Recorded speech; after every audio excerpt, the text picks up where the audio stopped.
Mga sir, share ko lang kung paano ko sinet up itong binili kong circular saw sa Shopee. Ayan o, so may lock siya ron sa likod para mapihit mo siya. Yan, so pihitin mo siya ng counterclockwise. Yun, so pwede nang kamayin.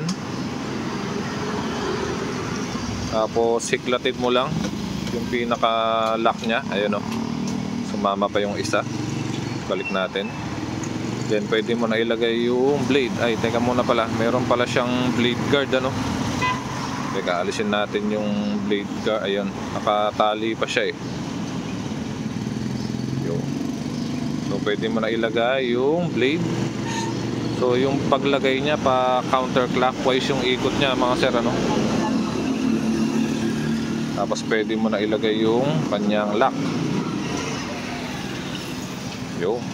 And yung kanyang tornilyo.